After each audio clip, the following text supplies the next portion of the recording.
everyone, and welcome to episode 113 of the Wrist Cheese Radio Podcast, your place for horological hot takes, taboo topics, and often unpopular watch opinions.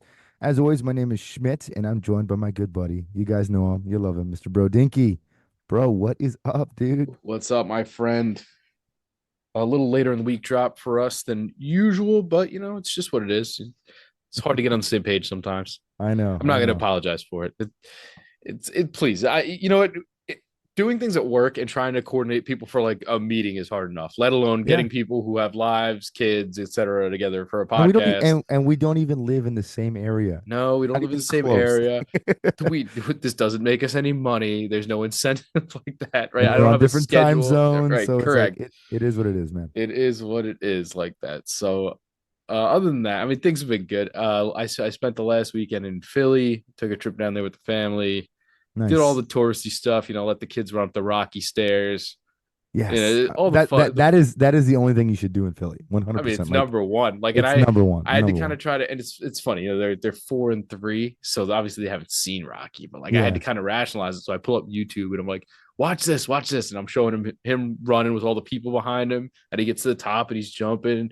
They're like, oh, okay, this is what we're supposed to do. So I was like, yeah, yeah. Like now they're jazzed up for it. They're like, okay, now every staircase they see, they want to run up to the top. Indoctrination at its Yeah, finest. I love yeah, it. but I could live with that though. I'm all right with that. That And that's the good kind of indoctrination. Like, and hey, Sly's a big watch, dude. yeah, yeah, for sure. Yeah. So we did that. You showed the kids around the cheesesteaks. I hit a couple Oh, of museums, some sites, and things like that.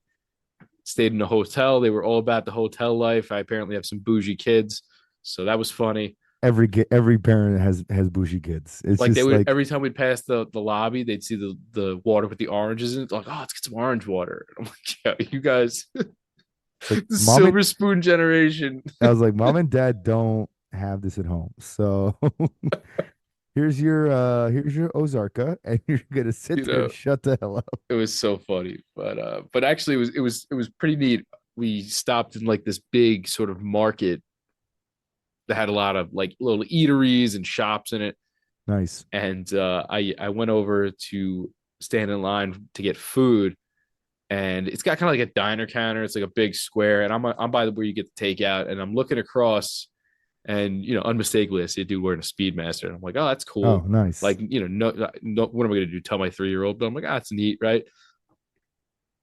As it would have it, later my kid has to go to the bathroom. I take him to the bathroom. The dude's just finishing up and he's washing his hands, and I was so close to making a washing your hands joke. And like this dude was definitely not a noob because he had it on like a 2-stitch strap, and it was like Okay. Yeah. Yeah. I really wanted to be like, oh, you should really be careful with that thing, like ha ha ha, like that's the running joke, right? But I was so afraid he wouldn't get it, and I'd be like, dude, Speedmaster, come on. Know your audience. Know your audience. Yeah, but I was tempted. I was really really tempted, Well, but did you say anything at all about it? no, no. Okay, Oh, dude, I you had my have little guy to. with You me. have to. He gets real impatient real quick. I was afraid he would start. It would seem like an awkward situation when two grown men in a bathroom with a child, and I um, mean, yeah, okay, I can see that. But I mean, it's if I'm close, like if it just happens by accident like that, I'll be like, nice speedy or whatever. I'll do it. I'll do it. Just it's my wife hates me for it because, but it's cool because inevitably, I'd say probably 7 times out of 10, they're a watch guy or they're a watch person. You know what I mean? Like it's or they have some connection to the watch. or an awareness. Yeah. Yeah, exactly, exactly. So there's been very few times, and it's mostly been with like Rolex owners that, that I've ever like cold called them and be like, "Hey man, like nice watch," and whatever. There was one time I did it with a guy. We were in an elevator, and it was just it was one of those things where it opens up like in a movie, right? And you step in the elevator, just like you and one other person, and you do the awkward thing, like what floor, and like whatever. You click the floor and you go up, right? Well, I noticed a guy was wearing a Submariner, so I'm like, "Hey man, I like your Submariner." He goes, "It's a Rolex." I was just saying it's the running joke on the I'm internet. like, It's a Rolex. I'm like, "Yeah, I know it's a Rolex, bro, but I know the Yes. model. It's a Yes. Submariner." Or my favorite, like, "Yeah, it's a Submariner." I'm like, "No, it's a Submariner." Okay, you know nothing about watches. Let's Next. continue. This conversation will be very short. Speaking of Rolex, you have some fun and interesting news. I do, I do. So, for those of you that have listened for quite a long time, because I think I talked about this, It's been a hot minute. it's we've talked about it on a few episodes recently, but I mean, I talked about this watch when we first started the podcast, like 2 years ago or whatever, a year and a half ago. Um, but I just got my father's Rolex 1655 back from servicing. We sent it to Mike at Rolly Works in Miami. They did a great job, Yeah, they phenomenal did my Polar. communication. They did a great job. I mean, awesome. And like they were fantastic. Great communication. Shipping the timepiece back was quick. It was well packaged. We had all the original components that were taken off of the timepiece. They serviced everything without replacing the crown or the hands or the dial. They did an exceptional job. And they tested it. I don't know if they did this for you, dude. They time tested my watch for 14 days. I was like, oh my God, that They is might have. I crazy. remember getting a thorough report back, as Yeah. well as I got the mainspring and everything. It was pretty Yeah, yeah, cool. yeah, yeah. It Yeah, really it was. was crazy, but most places do not. I mean, they basically replicated a Kosk testing cycle. Kosk is 15 days of testing. You know what I mean? Like to have a chronometer is like it's 15 days. They did, I think, 14 based on the email, and the watch is running at like 1.2 seconds a day, which is, the watch is close to 50 years old. I was like, yeah, I'll take that. It's like, Yeah, all all right, day long. all day long. So she's back. She's on my dad's wrist.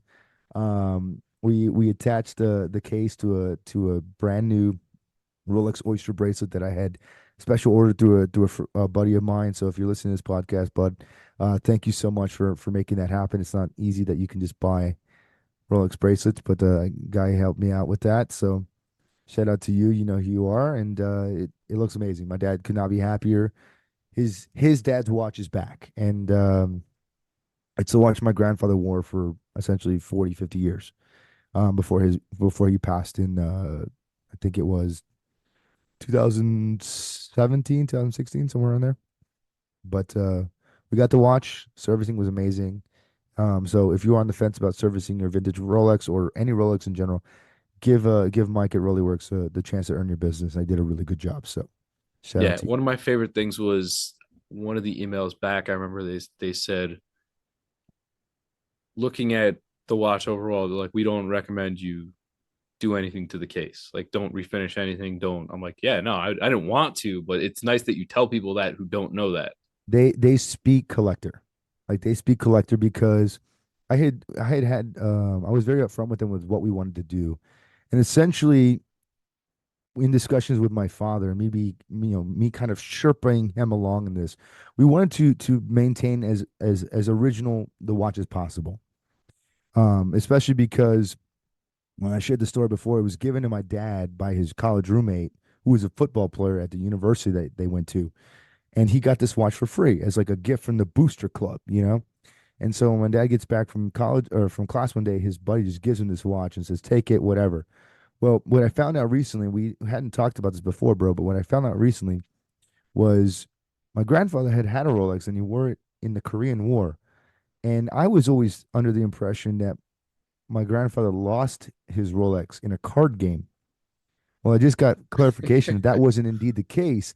My grandfather won his Rolex in a card game. That's so baller. So he cleaned this dude out. The guy, playing poker or something like that, and this guy had nothing left, so he bet his Rolex. And my grandfather cleaned him out and took his watch. And then karma came a calling eventually, I guess, because later on in the Korean War, my grandfather was boarded up somewhere in the snow, and he lost the watch in combat in the snow. Oh wow. But he always talked to my dad about like how this was like the greatest watch he ever owned. So when my father got this watch many years later, he gave it to my grandfather to replace the one that he lost in Korea, which is a cool story in and of itself. And eventually the idea was like the watch would come back. And so now that my father has officially taken possession of it as of last Thanksgiving, we sent it out for service. They did a great job, and the watch looks amazing. So I know he's over the moon. He's excited about it, and I'm very, very excited for him to enjoy this watch again. Yeah, and I don't know if you ever seen any of their examples of like the some of the work they do. Like, not only do they tighten bracelets insanely well, but they can. Hmm. I think they do laser welding. Yeah. So And that was one of the things that we had done oh yeah, because really? yeah, we had it done because we wanted to preserve the watch as best as possible while still maintaining as much original components as possible. So the bezel was pretty worn because it was a steel bezel and they Yep. would like lacquer in the number scale around it. That was pretty heavily worn. But all the original chamfers for the case had been worn away I was gonna because ask about that because they do a mean chamfer cut, they it was nasty. It was razor sharp. really good. And all of that stuff was worn away to time because this was a watch my grandfather never took off. Yep. He mowed the grass in it. He was a mailman after the military, so he would deliver the mail in this watch. Like he did every barbecue on his Weber grill, everything that he did, play with his grandkids was in this watch. And so when my father finally got it, it was beat to hell. It was really rough. So my dad's like, "Well, I just want to get everything brand new." I was like, "Well, if we do that, you're going to lose some of the inherent monetary value of this watch because it is a rare piece. Oh, for But sure. we're never going to sell it, so it doesn't really matter what the value is going to be. But I think we would be doing a disservice and not preserving it as much as possible. But my dad's like, I still kind of want it to feel like a newer watch. I said, okay. So what we're going to do is we'll do a case restoration and maybe a bezel restoration, but we'll try to maintain the dial, the hands, all that stuff. So it's all original inside. Yeah. And so my dad's like, do it. Like that sounds great. Let's do it. And we talked to Mike and his correspondent Ivy as well. She handles a lot of the email communication. And she's like, look, we had this assessed. Unfortunately, the bezel it's too far gone on certain parts of the bezel. We can't redo it. But the case is fine. We'll recut it. We'll laser weld it, especially because my dad's case is drilled lugs. And so one of the lug holes was starting to wear through the top of the Oh metal. wow. And they're like, look, this is a concern. It's not a problem yet, but it will be soon. It's like, we would recommend doing this if you are open to it. I'm said, do it. Let's get it done. I don't want to mess with it. And so they did it. They laser welded everything. They rechamfered the entire case, redid the crown guards. I mean, it came back amazing. So Crispy. Yeah. yeah, really good. So if you're on the fence about doing it, like Mike always says, trust your rolly to rolly works. I That's mean, it. it's really what it is. So do it. They're fantastic. Yeah. Very good. Very good. Quick news on my end. I once again on a whim, I might be in DC this weekend for district time. Ooh. Yeah. So funny enough, and probably the most strange watch story I'll ever have as far as kind of the if you know you know when you're a married guy and everything. And so Yeah. I'm at work today, and last year my wife insisted she come with me because I was like, I'm gonna go to this thing, it's gonna be cool. Came with me or whatever. Yeah. She goes to me, "Oh, are you going to the thing this year?" And I'm like, what do you mean? I was like, I didn't plan on it. I know we got a lot going on right now. And she's like, "Oh, I got the email." She's like, "Obviously I can't go, but are you gonna go?" And I'm like, I didn't really think about it, but now I might. I was like, Are if you're gonna you twist my arm, I was like, are you giving me the green light to go? Because I mean, that would be fantastic. so I think I'm gonna go. So hopefully I'll be down there Cool. Saturday, do a quick little one dayer, and yeah, check out some cool stuff. Maybe I'll try to get on the same page with a few people, get some sound bites or something. Yeah, nice, man. Yeah, if I Think can. Mike is gonna be there with C Ward and Yep. I think Kelly and Peter are going, if Are I'm they? not I mis- didn't see that Yeah, up, I think that they had posted about that they were but I gonna be there. know I know our buddies Akbar will be there from Le Sablier. I know. Nice. Yep. I know Haim will be there. I know a few others. I'm trying to think of who else. Anyway, I looked at the lineup earlier. You get a lot of the really kind of newer ones and some smaller ones that you don't get to see too often. Like last year, I told Yeah. you about that Richard Harvey one. It's kind of like an interesting, sort of looks like a Panerai, very coloristic. Anyway, not really that important, but you get to see some neat stuff you don't really get to see very often, and it's interesting. People actually buy stuff on the spot there, so it's cool to look at, check out some new stuff, meet some people, shake some hands. Yeah, for sure, for sure. Oh, the buddy at Far and Swit's gonna be there. He helped us out with our Oh, giveaway this cool. year, Yeah, so yeah, yeah, yeah, yeah. that was cool. That was where I first met him last year, so that'll be neat as well. So hopefully, if I'll have this posted tomorrow, and you'll have one day's notice, and if you see me, come say hi. All right, we got Well, if you're there, just stop by and say hi to bro. yeah, you know. We don't Anyway, have any merch, so sorry, but no, maybe no, one we'll day take a picture. It'll be cool. No. we'll take a picture. Yeah, yeah. um, so yes, we got some decent new stuff this week. I think probably the one that people have talked to me the most about is this new Tissot chronograph. I kind of like it. It's a little nice. It's not too bad. So it's the PR 516, which is Yeah. the area code I was raised in. But it's cool. It's actually a newer version of an oldie. And hmm what's funny is when ones like these come out, now I get tickled to go look for the old one. Is what Yeah, happens. I mean, yeah, yeah. especially the old one is the 36 millimeter chronograph. So I'm hmm I'm super interested to really look at one of those and like see the dimensions on it and how it played out in the original version, and then I can kind of assess it on the newer one is how I like to kind of go about it. Yeah. But these ones are in 41, very handsome. I'm looking at the black one. It's got the orange accents. It's got the T counterweight on the second hand. You get a touch of blue in there. You get a lot of black and white. Yeah. Very handsome. Exhibition case back looks really, really nice. It's It's manual. Yeah, manual wind, 13.7 thick, so not too bad at all for a chronograph in that regard. I mean, I think this is hella nice. It is. It's a I it's think a it's hella it's a nice. I think nice little price point is package. good. I 1850. love I love the bezel here. You have half tacky, half pulsometer bezel. Yeah, that is nice too. I noticed that. It's really cool. You get a little bit of the mix of both. And then, the great thing about this is you get a cool 70s style watch. It's this generation of watchmaking was very cool for a Agreed. lot of reasons back then. Just the style was fantastic. There was a lot of options. And I think this is it's a cool piece. Now they did come out with some quartz ones that are similar, but I don't really like those. But this one here in the manual wind, it just looks really, really sharp. And as you mentioned, they've had a couple of the PR5 516s before. Like this has been an ongoing collection. And I've always kind of had my eye on them for a while, but this is probably the best it's ever looked because it looks almost identical, or it's certainly in a very similar vein as the original was back in the 70s.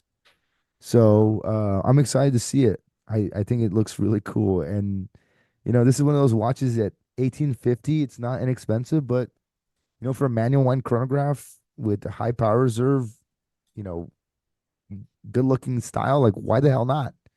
This could be a whim purchase. It could be, especially in this day and age of watches where we always discuss. I remember this was kind of like Oris's old price point, Yeah. right? And now look Yeah. at where they are. Yeah. They're like 5 grand. I'm like, maybe I'm not buying an Oris anymore.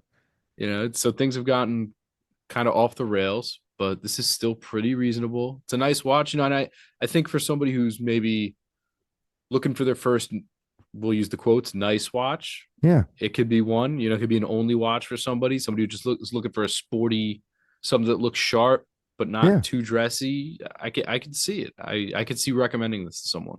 Yeah. I think it'll be a great new watch, and it gets you into chronos, which is a complication that Yeah. most of us do not start with when we first get into watches. But this makes it price accessible for a lot of people. I mean, 1850, again, not a big amount of money, but certainly not a small amount of money either, right? I think it's a fair price for a manual wind chronograph. And given the size specs, okay, 41, but like you said, the profile is relatively thin. This could be a whim purchase, and it looks cool. Like it's a watch that people be like, dude, that's a sick watch. Um, so I think once it hits, I mean, right now on Tissot's website, you can add the basket. So Yep. buy it. I think it looks sick. So you should do it. Yeah. I'm looking forward to checking one of these out when I can. That'll be fun. Get Well, some of that '70s. I'm sure the boutique on Fifth Ave or Times Square. I think is there another one in Times Square? I know there's swatches, but I know there's a Tissot one on Fifth Ave. I wouldn't be surprised if they don't have it already. Yeah. All right. Let's move on to the brand that everybody likes to make a joke about whenever they come up with a new one because they know your affinity for it. Unimatic has Oh partnered God. with Bettinardi, Ugh. which is a company that produces putters and wedges I can't even keep and track. does golf stuff. It's a non-factor. It's a non-starter for me. It's another collab because they are the king of collabs, and it's a riff of their diver with the company's logo and some golf stuff on the Italian face. golf meets Italian watch. I'm like, okay. I don't know. And I was jokingly talking with you about how this was also going to be year of the golf collabs because we just had the Tag Heuer Yeah, and whatever they're like the connected golf or something. Yeah, exactly. yeah, yeah. I'm like, this is silly and dumb. Yeah, I mean, cool. It's a Unimatic with golf stuff. There's two versions, both limited editions of 50 pieces because they're also the king of limited editions. This says sold out already. Good for them. Probably sold to all the employees, so whatever. Non-factor. Next. One that I like, a brand that we admire, I think, on this show quite a bit. Nomos is releasing two new club campus models. So previously, we've seen sort of the sherbet color, we've seen the purple, we've seen the Yep. pink. They were gracious enough to give me to give away that time. That was awesome. Thank We're you. now getting a very bright and aggressive red and blue, known Yes. as nonstop red and endless blue, appropriately because they are in your face. Like, think about if Hawaiian Punch sponsored watches, it would be this. No, honestly, that's honestly probably the best description for this because this really is like a Hawaiian Punch red, and this really is like it's almost like the Gatorade, like the glacier blue. Yeah, it It's is. kind of it's kind of that color. So I think they're great. I think they're great. You know how we feel about Nomos. These are clubs. The club has always been my favorite of the Club's awesome. Nomos models. As I've said before, and I've echoed this a lot, and I've seen it come up more and more in comments about these watches from owners. They just got to redo the lugs, man. That is, I think, the biggest downfall for Nomos right now. Now 38. they do offer these in 36 and 38. Okay, do they? Yeah, 36 and 38. Okay, good. Okay, because everything that I had seen was only in 38. So, if that's the case, for everyone out there, if you have an average size wrist, I'd say probably 6.5 to maybe 7.75, somewhere in there. If you got an average size wrist, go with the 36. The lugs are long enough that it's going to make that watch wear bigger. If you go 38, it's going to feel like a 40. I It just will the lugs are I too will long. I will echo that, having tried out the one that they sent me. I will say that is 100% spot on. Yeah, yeah. It's if you're looking for that kind of classic sports dress size, go to 36 because the dial being as big as it is because there's almost no bezel Yeah. and the lugs being as long as they are, it's going to wear more like a 38 in the 36 size, and 38 is going to wear like a 40. So that's always been my biggest knock with Nomos. I love their stuff, but you got to size down unless you are a big dude. Like if you're a big guy, then you can rock their Nomos 40s and 41s because those are even bigger, you know. But for the average person, go with the 36. Yeah, agree on that. And I just love what they do. They're I know. fun. And speaking of like pricing, I mean, these aren't exactly cheap, but I was actually looking at some of these, the ones I was talking about before, like the purple and the orange ones. Mhm. Man, you can get them on the secondary market for like a grand. Yeah, Like in because right watches, now, that's like nothing. well, yeah, I mean, even right now, okay, let's put it this way: the Endless Blue 38, 1650. Yep. Okay, it's $200 less than the Tissot Yep. Chrono we just Yes, it talked is. about, but 1650 is not a bad price point from a brand with an incredible design language, with an incredible, like cult following. And they're all It's in house now. for the most part, Yeah. yes, I believe so. Um, but that's a great price. And for an entry watch, which is really what this is marketed for, it's why it's called the campus. It was really like for like college students and graduates and that kind of thing, first professionals. I think this is again, it's a whim. It could be a whim purchase. $1,600 is not a big ask for most people to purchase. And I like that they let you choose between solid or see-through case back Yeah, for because it engraving purposes. exactly right. Because they want you to engrave the watch, which I think is even cooler. Allows you to do a personal touch and make something truly special for birthday, anniversary, wedding, present, whatever it might be. So kudos to Nomos. Another cool launch. I'm just excited for whatever's going to be their next evolution because I think they're due. I think they're due to come out with something really different. I could see that. I mean, they have a couple. They have a world timer. They have a couple Yeah, but I mean, neat things. But I'm but just saying, yeah, you're. But those aren't the big ones. You know, no, like the Zurich, the Lux, the Lambda. yeah, I was gonna Those say that watches, Lambda with the skinny hands. Yeah, that's a cool one. they're cool, but like those aren't the bread and butters. Your bread and butter is the Orion, it's the Tangente, Yep. the Metro, and the Club, right? Maybe the Ahoy, but that's a big boy. Like the Yeah. Ahoy's a big watch. But those are kind of your normal ones that most people are gonna kind of gravitate towards. Um, I think that they're due for something really cool. I don't know what that is yet. I mean, honestly, I would love to see a Nomos Chrono. Give me like a different complication because you've done the dress watch so well. You started to dip your feet into the sport watch with the Ahoy, but give me a real diver, give me a chrono, give me a real GMT, something that you can do within your design language. Yeah, and they have some pretty interesting ways of representing little complications like that. Like they use the little Yeah, circle, right? They don't do everything so traditionally, which I like about them. exactly. They And do it well, man. They do it well. yeah, I know that they can do it because that the Metro is the one that you were talking about with the little power reserve indicator. yep, yeah, it's neat. It was awesome. It's just a funky way to do a power reserve, and I like it. So Yeah, I want to see them do something different. yep, yep. All right. Here's an interesting one. Speaking of different, and this is one that I just happened to stumble across, and I don't know what quantities these exist in, but Citizen and Japanese luggage brand Porter from, I guess, I don't know what Yoshida bag is, but they've collaborated on a GMT model. The product number is 386 19831. It's a black dial with orange GMT hand. It's got a world time bezel. It's 42 millimeters, 13.3 thick, B877 caliber is utilized, it says. Um, it's an interesting looking watch. It comes on a fabric strap. It's got some big markers. It looks a lot like a diver if you were Yeah. squinting your eyes at it, but it's an aggressive looking GMT in like a diver casing. But it's nice. It's got a big crown on it. Hmm. It's made to be, I guess, an adventure watch, an Yeah. explorer watch, and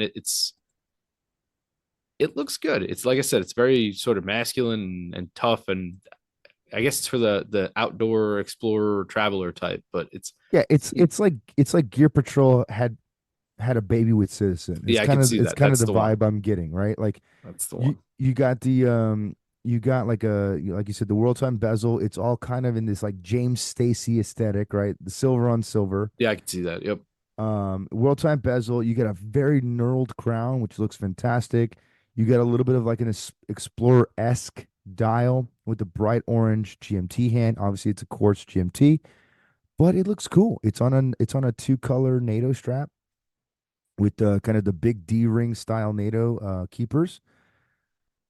You know, I think it's cool, man. Like I don't dislike the watch in any way. I think it would be a great like hiking watch or outdoor watch, field watch, especially if you're looking for like a beater, Travel you know, watch. Now that everybody's travel so scared watch. to travel with their watches.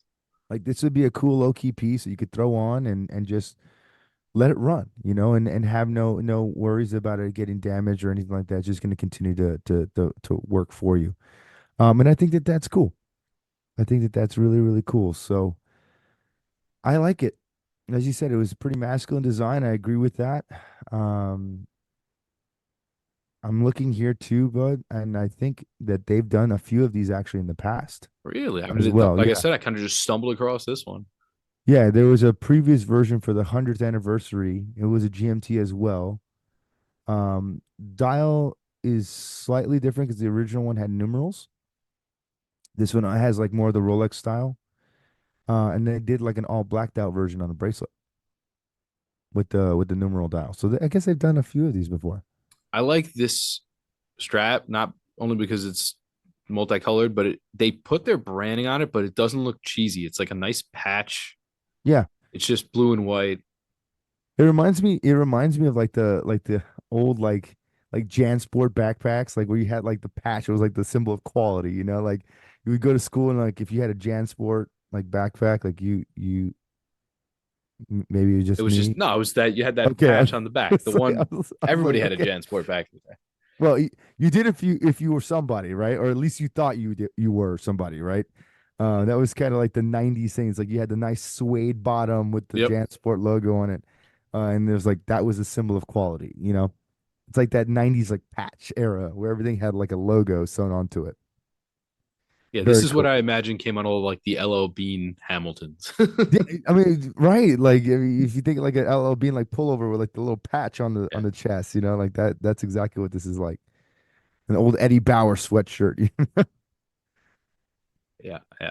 Cool though. Cool little find, just something I stumbled across like that. Those are the things that I like to talk about because you're never gonna hear about them most of the time. No, nobody in the mainstream is gonna bring it up, and if they do, it's because they listen to us and they're like, "Ooh, we should go They're find like, that and ah, let talk me about it." let me let me run this out there. Yeah, they pull the wool over my eyes. Yeah. All right, let's go to another group of people that we're big fans of. Fair has sort of Yes, revamped their travel watch. Their, I believe it's a world timer. Yeah, yeah, it's a it world is. timer, and it's it's in a nice little package here. 39 mils by 11 thick. Like that is very nice. Yeah, it's slick. It's 100 meters. Salida SW330 elaborate movement. Ooh, fancy. Uh-huh. So, and again, comes in 1695. Really not too shabby. And Yeah, it's got sort of their own little take on the world timer, which is always cool, right? They have very much their own styling. You've got sort of the inner 24-hour with day and night, and then the outside is the cities, and then you have your alternating numerals. You got a date. It's a and then you got a nice little globe aesthetic going on there. yeah. It looks really really really sharp, and I love the green color scheme of this, especially the one that they've kind of like you know showcased everywhere. Yeah, that's the one I've seen, but there are three, I believe. Yeah, yeah, yeah. They did a couple models. So I like it. What's funny though, and I don't think anybody's gonna notice this, but when I was looking at this, I only noticed this because again, you guys know how I feel about Omega and my love for the brand. What I thought was very interesting is when you look at the bottom of the logo here, right? London is an alternate color, Yep, I did notice right? that. Now, what's interesting about that is because London is not typically on a world timer. Typically, it's Greenwich, okay? Because that's where the world time zone code is. Right, GMT. Correct. Greenwich Mean Time. So Omega's world timer says London as well. And what's even more interesting is in lieu of Paris, the Omega world timer says Bienne, which is the home of Omega Yeah, I did know in that. Switzerland. If you look at the world timer that Christopher that Ferrer did, they have London and then they have Bienne as well. That is interesting. So I'm like, did they just like look at the Omega world timer like that's what we're gonna make, boys? And they like came out with like a cheaper version of it, which is cool. It looks awesome and it's completely different. But it's just funny that they use Bienne because most world timers are going to use Paris, Yeah, which is the normal it's a major city. city. Yeah. It's a major city. Omega used Bien because that's where they're based on. So I saw that and I was like, I wonder if huh, it's a nod. It's always interesting when you have sort of smaller and more independent groups doing things that you never yeah, know what's going on behind the scenes. Like you never know if maybe like an employee used to work someplace or you just don't know. yeah. I just when I saw that, I was like, You that know what? is that is too funny. Yeah, unfortunately, I don't think they're there this weekend, but I guess I'll save it for October when I run into them again. I'll run it by them. I'll be like, I was just hey, like, it's like, hey, what's I with noticed Bien? something. It's like that's not Paris, bro. And then is it BN that like the alternate there's like an alternate name for it as Yeah, it's BL? it's BL. Yeah, it's Right. it's Yeah. dependent on the German or the French Right. Yeah. pronunciation. Mike Stockton had a funny running joke with me about it, having a double name, and it was a whole thing. But yeah, BLBN. Yeah, I Yeah. remember that. it's just weird because like I've been there. I've seen the like Omega Museum and stuff, and like there's nothing else there, in BN. So it's Yeah. like an old Rolex building that is not occupied by any Rolex employee, but they still keep like they own it. So it has like a giant Rolex crown on it. And then obviously Omega, but Christopher Ward, or I'm sorry, Ferrer is not there because they're in England. Hmm. So it's just kind of weird that they use BN. So I'm wondering if like someone's like, all right, we need to create a world timer. Like this is a very popular world timer. Let's do this one. And they're like, they got the cities wrong. Or if they're just like, yeah, whatever, we just don't like Go Paris. with it. Yeah. It's like, sorry. I just thought it was Yeah. hilarious. I'm like, that's funny. And one thing, I don't know if you've seen the loom on these. These are Oh, it's insane. insane. It's nuts. It's nuts. But that's in typical Ferrer I know. fashion, man. Like But the they are numerals, loom monsters. indices, logo, outer ring with the cities on it, Yeah. inner ring with the hours on it. Basically everything except the main dial and the globe light up. Yeah, It is exactly. pretty sick. It's awesome. And again, for 1695 is pretty It's hard to remarkable. beat. It's hard to beat. Pretty remarkable. So yeah, it's a nice piece. Definitely a very, very cool watch. If you can get your hands on one, go do it. Because I mean, you guys know how we feel about Fair. And I gotta say, they were very, very nice. Yeah, I imagine so. I imagine so, man. Um, I think this is last up. Another one I kind of stumbled across, and this one caught my eye because the color scheme on the one I saw was kind of just out there, and I enjoyed it. Um, Imperial Watch Co. Mm-hmm, has mm-hmm, put mm-hmm. out an Ocean Guard GMT, and Yes. they're all black dials, but you got a Pepsi. You got a Pepsi with a white dial. Sorry, they're not all black dials. You got one with sort of the teal and blue Seattle Mariners look to it, and then you have one that is how they describe fuchsia and cyan. And this is Yeah. like, so it's like that awkwardy greenish blue and that fuchsia color that everybody hunts in old Pepsi Rolex. Rolexes. Yep. Yep. And it's just a very interesting combination. And it struck me, and I was like, this is kind of neat.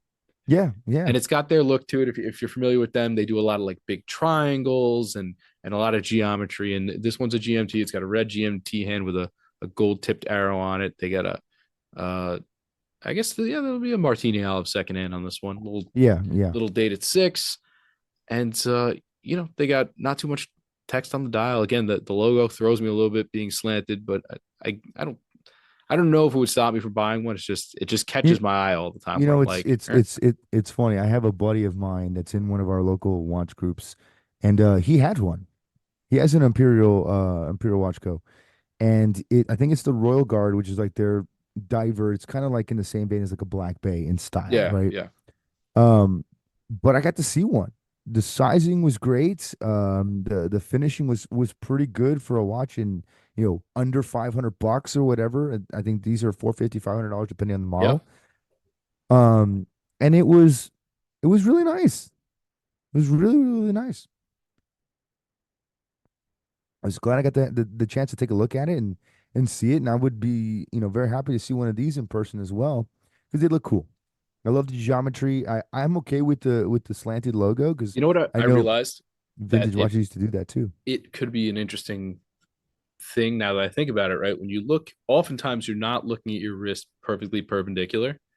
Yeah, And if you're you're doing looking it, at it if you're sideways. doing it a little bit at an angle, that might be a straight logo on a crooked watch.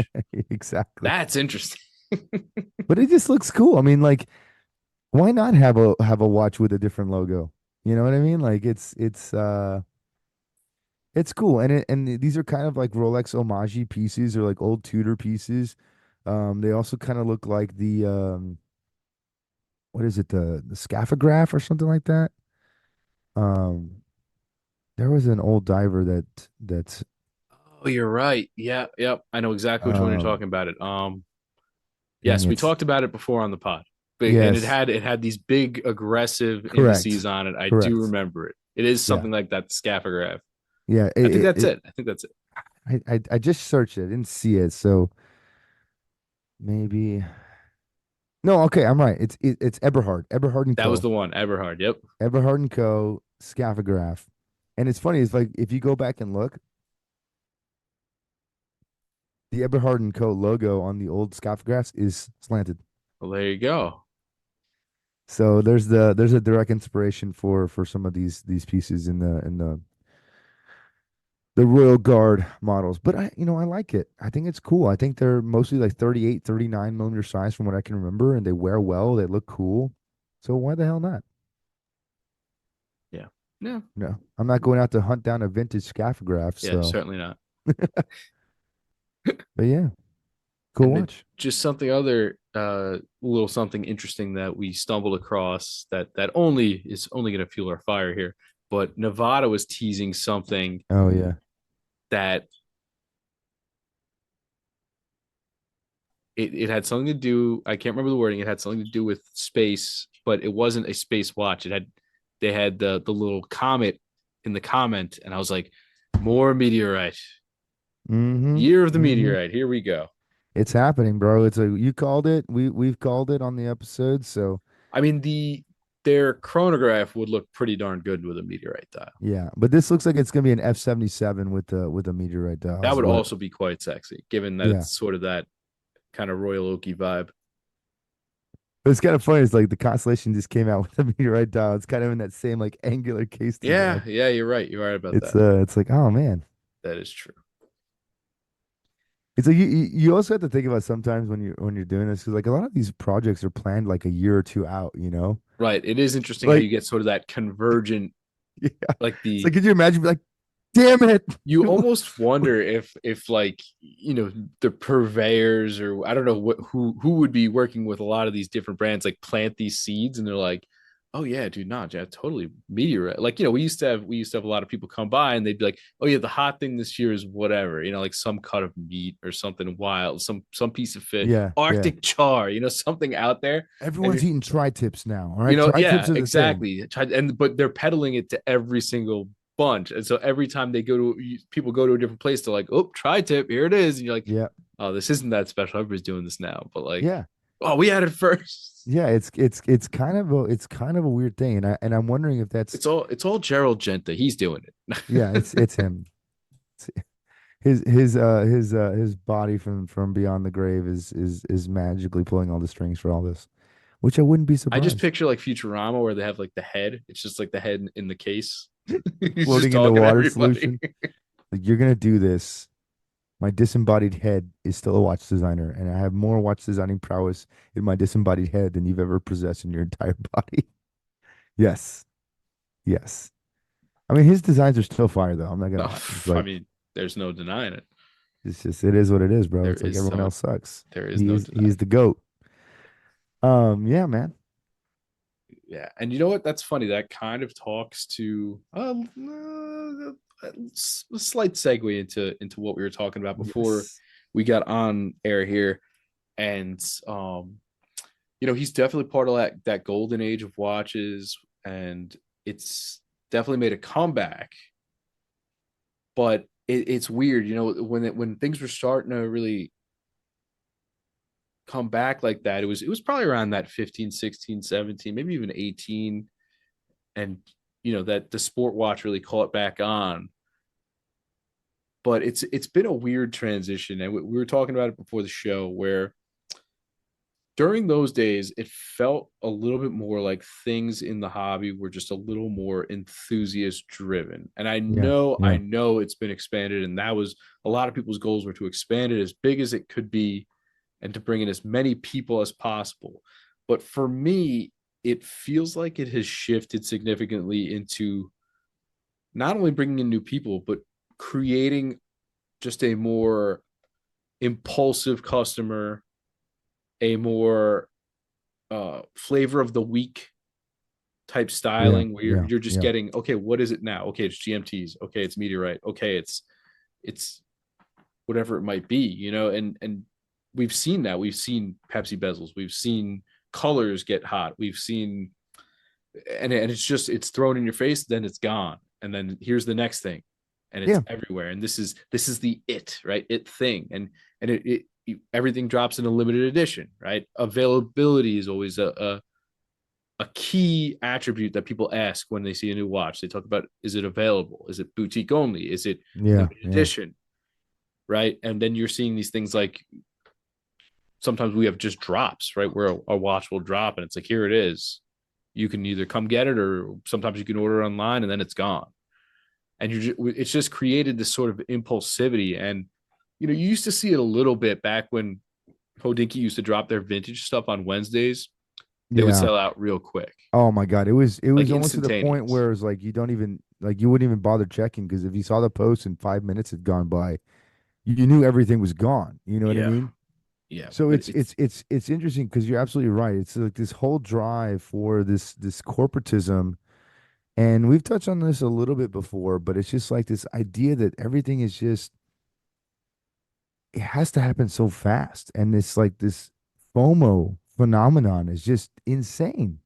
yeah. And that's sort of what I was thinking was the shift from enthusiasm to consumerism is sort of the way it feels, right? Where Yeah. now it's focused on what are you buying? What do you get next? It's very based on purchases and like I said, impulsivity, right? Just making decisions, going after it, right? You used to like almost like court a watch. Remember those days when you used to be like, Yeah. Yeah. I've tried it on twice. I think I feel good about it. I'm still Yeah. weighing my decisions. Right now, it's like, do you want this damn thing? Yeah. I mean that's honestly how it is, and I'll be honest with you. I mean, I just recently bought a watch, and that was kind of what transpired with my Aquaterra purchase. I had put some feelers out there to some of my contacts, and everybody was knew I wanted this version of the Aquaterra, the terracotta. And I said, look, man, if you have nobody on your list, you got nobody left to call me, and I'll buy it. And so the guy calls me and says, look, man, I'm your friend, like happy to sell you the watch, but he's like, I got 3 orders behind you. So if you're ready, like now's the time, like I'll ring it right now, you know? And you're like, okay, like Here here, we let's go. do this, It's like, but there was no like going into the store and like trying it on and hoping it's the right one. It's a little heavy, so maybe it'll be better if we take the links out. Like you said, courting the watch. That does not exist anymore. It's like, here's the phone call. Get off your ass and come buy this thing, or it's gonna be gone. Yeah, it's taken a On bit to of the like next. as corny as it sounds, it's taken a little bit of like the romance out of it. Yeah. And I think how you phrase it is exactly correct because I remember when I was much younger and I got into watches and I would go into the store and there would be nobody there and you could try on a watch, you could talk with the salespeople, you could Yeah, really immerse yourself in the experience. And a lot of that is gone. One, because the salespeople don't want to talk to you anymore because they think you're a time truth. waster. They think you're a time waster, which, depending on your age, you could very well be.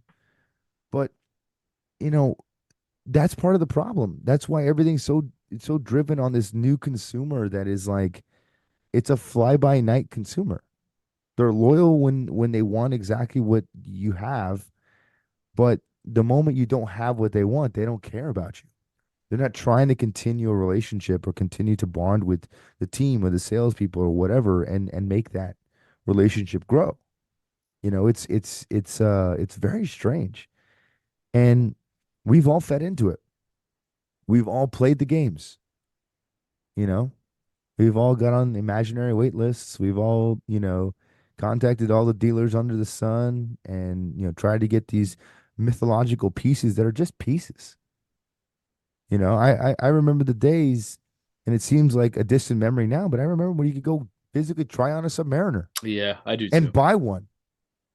You know what I mean? Like you didn't have to like it wasn't an exhibition piece. And it's so weird that so many of these young collectors have never even experienced that. You know It what I mean? sucks. Yeah. Like I mean, how many times in your life did you try on an Explorer or like a Polar or like a sub? It's like they were there in the showcase. I remember, yeah, I remember trying on a Sky Dweller. I mean, it was just there. It was there. It was just like, yeah, let's try this thing on. It's big and crazy. Then why not? And this is crazy. Like, this is almost 10 years ago. Like 10 years ago, I distinctly remember the most difficult Rolex to get was a Daytona. Yeah. Yes. Everything else was available. 2015. So when the new Daytona came out, it was the John Mayer and Ben Clymer. They had their like emergence fest, an ode to the Daytona, and they both got it, and they got to go buy it together. And I was like, it was this weird like love triangle between the. Bromance. It was a little bit more intimate than a bromance. It Oh was boy. like, oh, we get to buy our Daytonas together. Ooh, it was like it was very very Little odd. I his and remember his. reading the article, and it was like, yeah, it was like a little his and his like side piece action. Very strange. Anyway, I remember they wrote this article about how much they loved the new white Daytona with the ceramic bezel and all this stuff. And this was 2015. Yeah. That was the most difficult watch to get. Okay, and back then they were selling for astronomical prices. They were over $21,000 back then, Yeah. and I think the retail was like 12 or 13.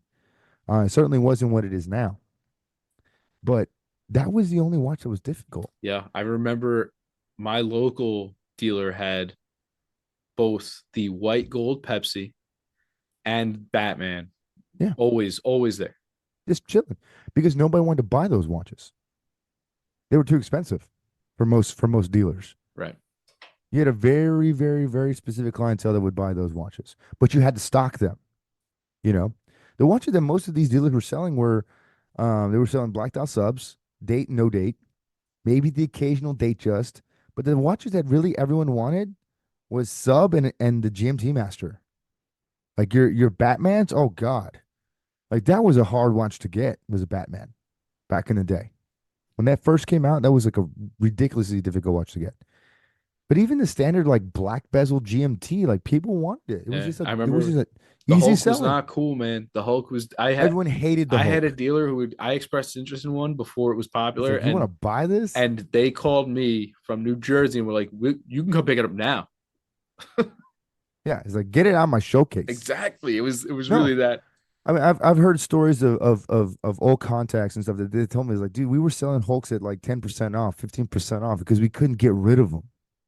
Nobody wanted this ugly Kelly green, Irish green watch. And then all of a sudden, someone made it cool and it became the thing. It was the money watch. You know what I mean? Like everyone who's rich had a green Submariner. You didn't have a black one because that's what the poors had. You had a green one. You know, and it was just a color change. That's all it was. It's all marketing. But it's so weird that that's not the case today. That I can't go into a Rolex store anywhere on God's green earth and try on a physical watch. I have to try on an exhibition piece, and then hope to God I can build enough relationship with these people where they will call me for this watch. It's so weird. You know, before they used to court you, they're like, "Oh yeah, come on in, spend as much time as you want. You know, we want to get to know you better, so we can reach out to you in the future, and we can get you to buy this watch." Now it's like, "Hey man, if you don't come in and you don't show interest to us, we know you're not serious, so we're definitely not going to call you." Like it's a very weird backwards thing, and I don't know, it just makes the industry boring.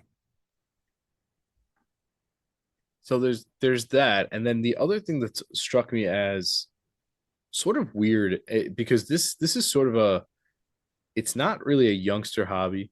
No, It's for a lot of old souls, and I don't mean that age wise. I mean personality wise, yeah, yeah, yeah. right? I am astonished at the sort of tech trends and things that have arisen. Like I want Hodinky create editors now have TikToks. You know what I mean? No, It's wild. stupid. Like Instagram was a big enough step where you would take a picture and you'd have to learn how to post it, and somebody they would throw a filter on it. Oh my gosh, you swipe left or right. You know what I mean? Yeah, Like yeah, yeah, yeah. that was a big enough step. Now we've got these people pitching TikToks to you, and you're just like, what is going on here? Like this is It's so weird to me, and the thing is like all the people that are on TikTok, they're all selling watches. Like that's yeah, it's that is like true. That is it's an it interesting there aspect. there's not a single substantive person that I have seen or I've come across. Now I'm a fucking got to bleep that, but I'm a boomer by today's modern tech standards. Even though I'm not, I'm a millennial. But I get my TikToks through Instagram stories like every other Yes, like grown everybody else. millennial. Um, Who and has it's decided TikTok is we're too old for that. it's just ridiculous. And the other thing too is it's cringe. Like It's pretty cringe. it's so I'm not gonna cringe. lie. Seeing the little head pop up in the corner and gab at you in the same They're voice. like, If you look, want this a is. watch that'll satisfy this, you should try this. You're like, I'm like, why? and sometimes they And have then, the words popping up at you left and right. You're yeah, like, I'm oh, like, this is I can hear. I don't need about to have to a see. seizure. And yeah, I'm like, I'm not reading subtitles. You know what I mean? Like, it's just too much. And all the takes are just like completely whacked out for the sake of engagement. It feels like they just went, like I was telling you before, it feels like they went down, went to somebody who has a popular YouTube and just went down their topic list and they're like, okay, 10 seconds on that, 10 seconds on that, 10 seconds on that. I got to use my hands when I talk. I got to Yeah. push them together and look intellectual. Let me get a nice background. I'm like, Yeah. And can you please explain to me what is with like holding the oh, like hold the the microphone or the little wireless. Having the mic in the shot is weird to me. yeah, Like it's it's one thing like if it's a stand up mic because then it doesn't feel as weird, but holding the mic has always been weird to me. no, it I mean, people can hear you. Like people can hear you on your phone. You don't need to put the iPhone mic like in your mouth for us to hear you clearly. If that's the case and people can't hear you, buy a Rode mic. Like just go get a lapel mic and like every other normal person. You know, but it's just it's so strange to me this It's whole trendy, you know. it's just weird, man. It's so cringe, it's so inauthentic. And I think that's what it is. It's like brands are paying for this stuff or people are putting it out there because they think that they're trying to attract Gen Z.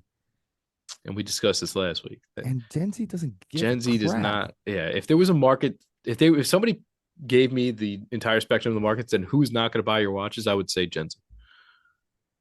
Now, Gen Z has a lot of purchasing capital in most cases. In some cases, they have more purchasing power than even previous generations. But the one thing that I know for a fact is they are so flighty when it comes to anything. Okay. If it's not designer, if it's not something that's going to be impactful, if it's not going to be the showpiece, they don't care. They're going to be perfectly fine spending $1,000 on Louis Vuitton sneakers. They're going to be out of season in 6 months, and then they're going to buy a new pair. But if you're an established watch brand with a history, they don't care about you because you're not trendy, you know? And that's the whole thing with Gen Z is they're so unbelievably trendy. They're trendy to the point where everything that has existed or is long lasting is somehow not trendy to them. I honestly believe that's why Cartier has made such a big comeback. Why is that? They've become just posh. I mean, it's true. Like the influencers have pushed it, and that I think that is who's buying it. Yeah. I mean, chicks look sexy in a Panther. You know what I mean? They look good. They could look good in a Cartier tank. But even the bros are buying. But that's the thing. Where does that come from? That's what I think. You know, because I don't see Cartier on TikTok. What I see is them doing advertising with young people looking sexy in their advertising. That's a very different thing. Any brand can do that, but that doesn't make it revolutionary to TikTok. I see a lot of the influencers pushing Cartier. Well, there's maybe something that Richemont's doing behind the curtain that might be influencing that. Could be because I had a discussion with a listener actually not that a week ago maybe, and they were like, oh, like I was they asked me a question. I was just chatting with them, and they're like, oh, I really appreciate like your response or whatever. Like, you seem like you're just being like honest and genuine. Like, I met someone recently, and they just tried to they tried to convince me to buy a Cartier, and I'm like, that's not my thing. And I'm like, yeah, no, it's just what they do now. They just tell you that's what it is. And see, that's so weird because like the Cartier timepiece is literally the complete polar opposite of the watch enthusiast timepiece. It's a weird dichotomy. I'll say that much. I mean, because if you think about it, and this is only up until just recently, Cartier wasn't even producing largely mechanical movements Right. in many of their watches. And still, some of their most popular watches are all still quartz. The only one that really has upped their mechanical watch game has been the Santos. Santos, yeah. That's it. It's been the Santos. And quite frankly, to me, that watch is hideous. I like the smaller one. I'm gonna be honest with If I was gonna get a Santos, I'd get a Santos Dumont. Like that's the one I would get because when I look at the new Santos, it's got this like extra fat like bezel surround. I don't know, man. you. I I agree look with at you. it and It it looks a little looks extra. bloated. It looks It bloated. yeah, it looks like somebody took the older one and just tried to make it futuristic Yeah, to me. like the I previous know a lot of people are Santos, fans of that. It's just not my cup of tea. the previous Santos from like the 80s and 90s Yeah. with that smaller case profile in the bezel, money, money. But that's also when they were mechanical still too. Then they transitioned into only quartz, Yeah, and it's they're something kind of you'd see like, like Gordon Gecko would wear that. yeah, absolutely. Like that was like a Wall Street power watch. Because not only was it an expensive watch, it was a Cartier, and it was a jewelry piece. Right. But I'm looking right now, dude, like a Santos Dumont steel case, large model on a leather strap. It's $4,200. Quartz. Yeah. I'm like, who's buying this? I can think of a lot of other watches that I'm going to spend $4,200 on that could be a dress watch. Yeah. But it's not a fashion piece. It's not fashion. And that's this weird thing because even like on Houdinki, we've been seeing these like lookbook things, like how to Yep. style your Cartier. I'm like, Yep. what? It's like, oh, you're gonna wear this super sophisticated Cartier. It's $5,000 with these ultra posh, ugly sneakers. I'm like, no, I'm not. You're not getting the gold Air Trumps. I mean, like, what? You caught that this week? Yes, That yes. was funny as hell. It's like, no way. What's funny is the guy from Luxury Bazaar bought a Yeah, pair. that was a that was a Yeah, I'm like that is hilarious. and But then he made a video and he's like, I don't give a shit what anybody he's like, I thinks. just collect sneakers. I'm like, okay. That was funny. Fat Joe got a pair too. Oh yeah. Who would have thought? Fat Joe got a pair, and everyone's been trolling him because he's like, I'm not a Trump fan. I'm not a Trump fan. He's like, I just like sneakers. He's like, I Interesting had to buy these because these are limited editions. interesting take. Yeah. I'm like, all right, dude. It's okay, whatever. I mean, I don't care where you line up politically, but it's just kind of funny to see everyone just come out and torch this dude over some gold plated sneaks. Or I should say gold painted sneaks. But yeah, man, it's just this whole thing is so odd. Like it's all fashion. It's not watches anymore. And it's have you seen this style of these are I guess they're like engagement generators, right? These are like useless posts that people make that just are just for the sake of engage. Like, all right, let me throw one at you. And I used to see it a lot with like sports posts where they have like the top tier would be like LeBron, MJ, Kobe. It would be Mhm. $5. The middle tier would be like Hakeem Olajuwon, David Robinson, Shaq, and then they would be $3. And the bottom tier would be like I don't know your shooters, like your or like Steph Curry, Steve Nash, whatever, and that would Yeah, be yeah, $1. And they'd be like make a team for $9. yeah, And then yeah, you yeah. could take three of the middle guys, or you could take, and either way, it's just the idea is to make people argue in the comments section. We're Yeah. we're getting that now. I don't know if you've seen them. We're getting that. It's horrible. It's It's like build clickbait. the three watch collection. It's the same thing. And I'm like, oh, these are time wasters to generate comments. Yeah, which generates This is engagement, so weird. which generates artificial clicks, which generates monetary revenue because of the amount of traffic that they're getting to their website. Or That's like that's what that's what they're trying it's to the push now. watch that's changing watches at a super fast pace and like screenshot and then post whatever one you got and it's like Yeah. okay Yeah, like because they want you this to is they what want you to they want you to double click and this is what accidentally like teenagers the do. photo. Yeah, Yeah. I want you to double click and like the photo. I mean, it's I'm like just like Time and man, Tide but just I'm like did that the other day. I'm this like, is where we're at. Like this is where it's where watch journalism has gone, now which I'll is say it's truly sad. I'll say it's not all terrible. Like I don't know if you've seen Fratello does a segment called Exploring the Evergreens where like Mm-mm. they go through. just a lot of like the cool classics that are like they go into why they're neat, why they're special, what makes them evergreen. You know, a classic, something cool. I think the most recent one was a Kermit, like the old Okay. Kermit. Yeah. But like they review neat watches from a lot of them aren't necessarily new, but it's a bit of a deep dive. You might learn something. Yeah. It's Well, interesting. It's well, interesting the way interesting used to be. and that's the crazy thing is we've talked a lot about this before. It's like I cannot remember the last time I read a substantive article on Houdinki. I can't because Which is everyone that crazy though. Like we were talking before, I said, remember you'd have your Jack Forrester, your Cole Pennington, yeah right?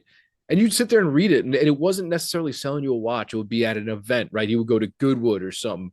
Somebody would be scaling, some peak, going on a hike or something, and it yeah wasn't necessarily selling you the watch. It was kind of just involved, right? There was a bit of artistry in the writing. There would be yeah some nifty photographs, right?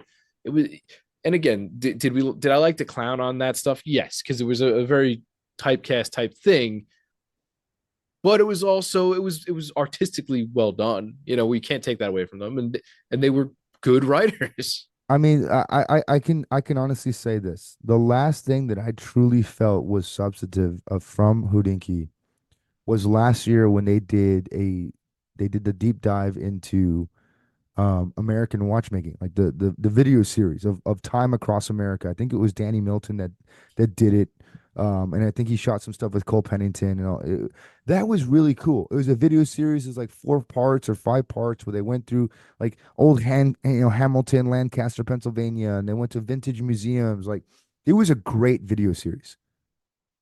That was almost a year ago. What have you done since?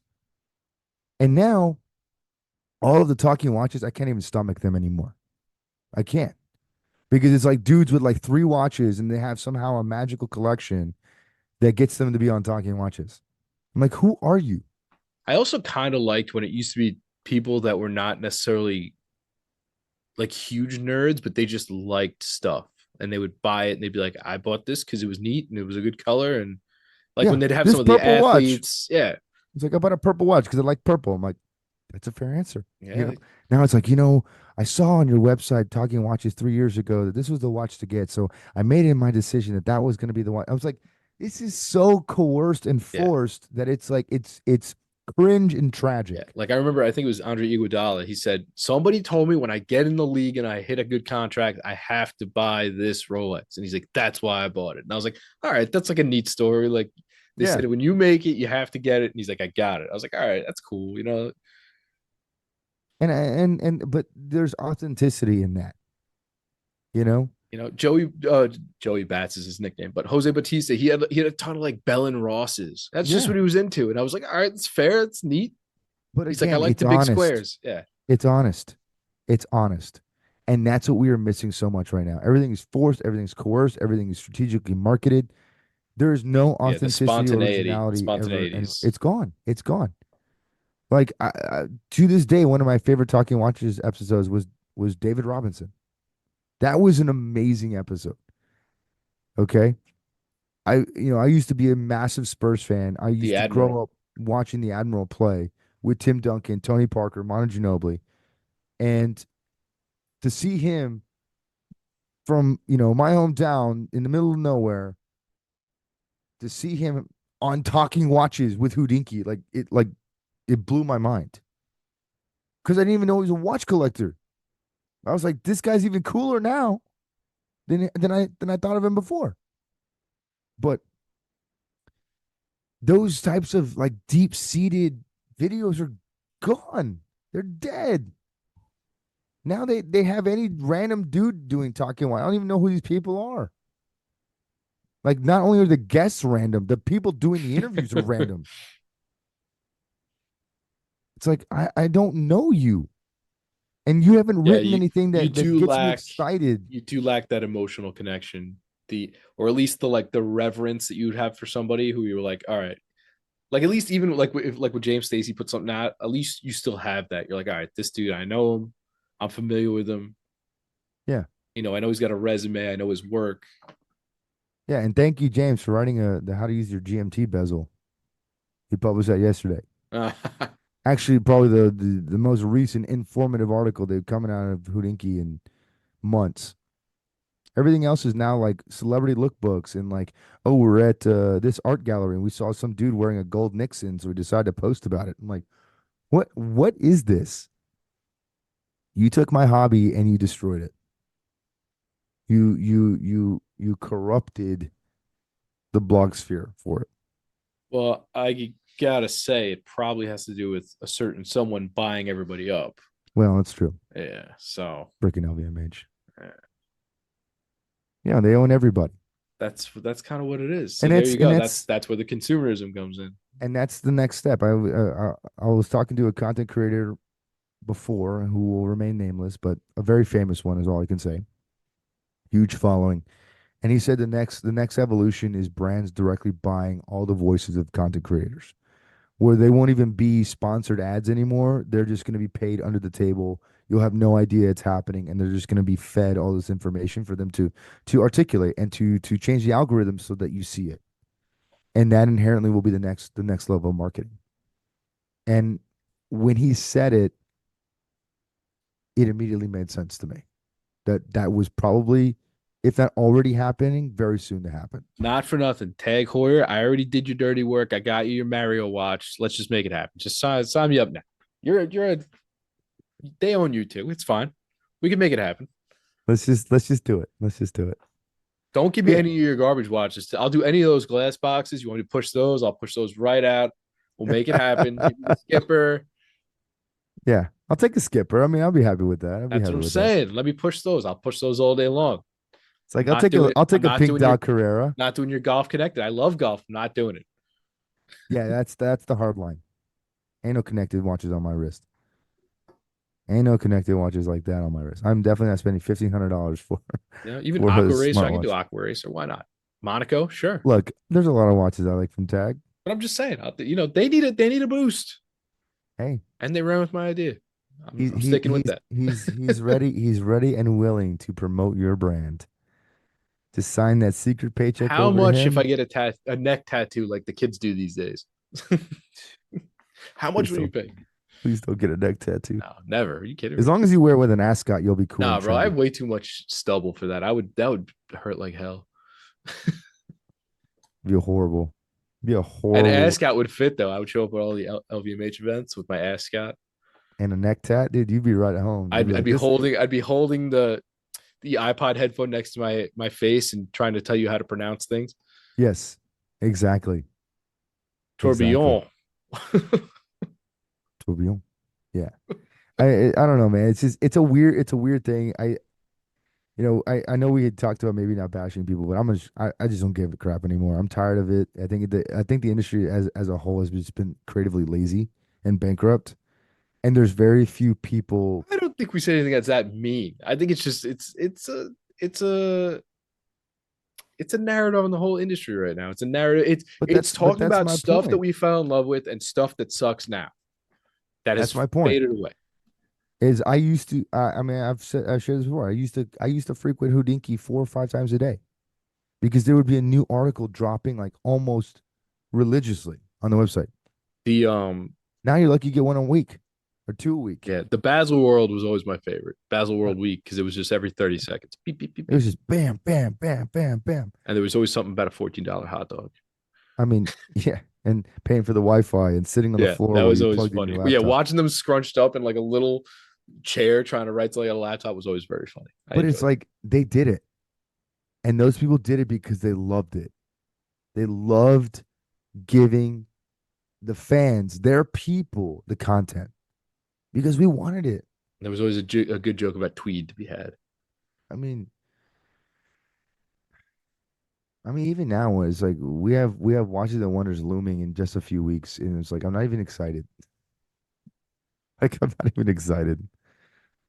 I mean, Watches and Blunders version 3. The remix. It's still remix. They'll call it a comeback. Yeah. No, I don't know. It's you know what it is. It's not. I know some people always take things as bashing or whatever, but it's a lot of just like waxing poetic about how things have changed or what you really like that you don't get anymore. It's things that you were like, wow, I really used to enjoy this. It sucks that we don't have that. Yeah. And that it would be awesome if somebody could give you that. But again, with the sort of commercial aspect of things, it's really tough. It's tough. Well, It's it's tough to get, you know, joking about uh tag your sponsorship aside, like it's tough to get on board with people like that because if you God forbid you have an honest opinion about something and people don't like it, they'll just cut you off or they'll be like, yeah. oh no, you can't say that or edit that out or Yeah. everything's got to be checked out and read through. I mean, And it's proofed crazy. before. It's like, I no. mean, dude, even I've worked with some brands that have demanded that they want to know what caption I'm going to put on like the giveaway, and I'm like, dude, it's a charitable donation. I'm not going to roast you. Calm down. Like I don't know. But here's the That's thing. the stranglehold But that holds it back. but here's the thing. That's because people have done that. And Yeah, it has I forced guess. those it's a two-way street. I mean, Those there's always brands are some so jerk who ruins terrified it for everybody. of losing face value because some dude on the internet roasts them. And that's just how fragile they are, you know? But it's also because some dude has roasted them on the internet and it's caused them to have a negative impact in sales or stocks or whatever. So it's this whole thing, and it's just like it's a two-way street, it's a double-edged sword. But at the end of the day, it's like brands need to be more comfortable with saying, look, that's a dude's opinion. This is our product. If you don't like it, don't buy it. But we're going to continue making a great freaking product. And we're going to continue marketing it. And we're going to continue pushing it out there because our clients who are real enthusiasts love it. You're not going to please everybody. Okay. But too many people are afraid of being canceled or afraid of being um, looked at in a negative light, you know? Yeah, I mean, you could just look at Bud Light, right? Yeah. They've gone full circle. They went influencer. They're UFC. Like they don't even know what the hell they're doing. That's where everybody's at right now. They Yeah. don't know what the hell they're doing. They're like, They're just, who are we trying to appease today? yeah. They're You just know, literally throwing darts at the wall, hoping something sticks and something resonates. sales. Shane Like, Gillis? Shane Gillis is good. yeah, He why drinks not? Bud Light. Let's get Shane Dana Gillis White. in We there. love Dana White. I think. Yeah. Dana White. Yeah, sure. UFC.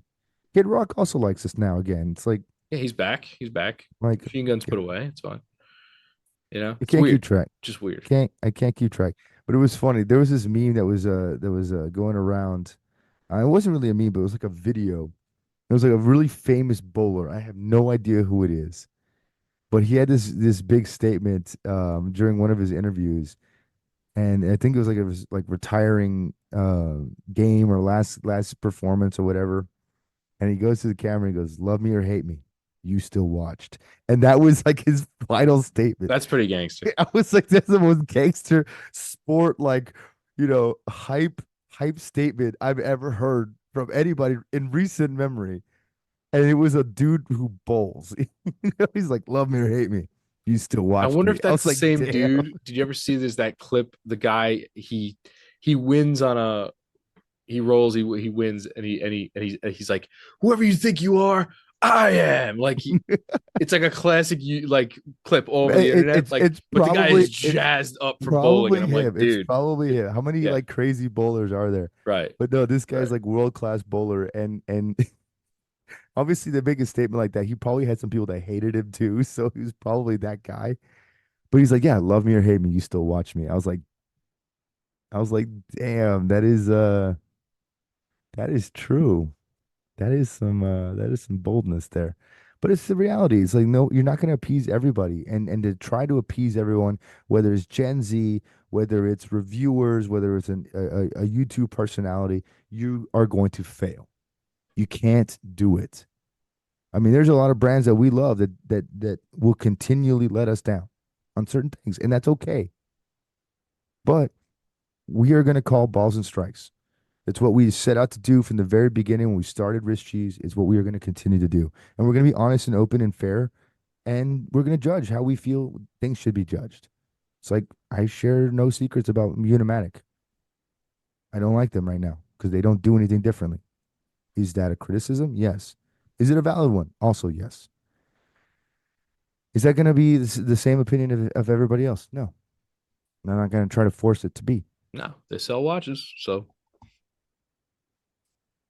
But Yeah, again, somebody's though, buying that but you stupid know what golf though, ball that's cover all. ups. That's another product of just today's environment. Is that opinions are suddenly are weaponized. Like Yeah, it's an opinion. If you don't, you don't have to agree. Nobody has to agree. I don't agree with everybody. I don't everyone's agree got with one. you. It's I okay. don't always agree with you. It is what it is. You know. Yeah, we definitely don't always agree on certain No. things. So it's but you know what? If you can have a mature conversation, you can, and that's. But I feel I feel like a hobby like this that is so. I'm going to use quotes again. Mature, supposedly, right, and sophisticated. Like you should be able to have those conversations, and you just can't. Like there's no. It's either everything is great or not, or it's just we're not going to talk about it. Yeah. Right. But that's what I feel Yeah. like is missing. That's what I feel like is missing. Right. Like No, it's totally missing. It's totally missing. Everything's lukewarm. It's like whatever's a negative is somehow spun into a slightly less positive. The watch is overall great, but if I could make one little criticism, one little tiny, tiny, tiny, tiny criticism, it's overall still great. But I wish the date was a little bit different color. It's like, but that's just a small but criticism. this could be wonderful for the colorblind community. Yeah, Right. Like exactly. It's like anybody who's a big fan of teal might still like this. It's just silly, it is. silly. It is. All right. I think that's good. I think that's a good place to stop. Hopefully, haven't drawn on too long because this is ran. It's ran a little bit, but it's okay. It's been a while It's since we did a long one. it has, and it's necessary, and we're building ourselves up. We're ready with our thinking caps on for whatever's going to come in the next few weeks as we lead up to Watches and Wonders. So get ready. Hold on Yeah. to your butts, We're kids, because it's hoping going to be for a a weird one. banger. Hoping for holding out for I, a banger. So I'm holding my breath, but I might be going. I might be turning blue here soon. So we'll find out. all right. Well, bud, I will catch you and the listeners out there next week. Till Yes, then, sir. maybe I'll see you this weekend, folks. But if I don't, we'll catch you next week. Be good. Great Smitty. show. Later. Bye.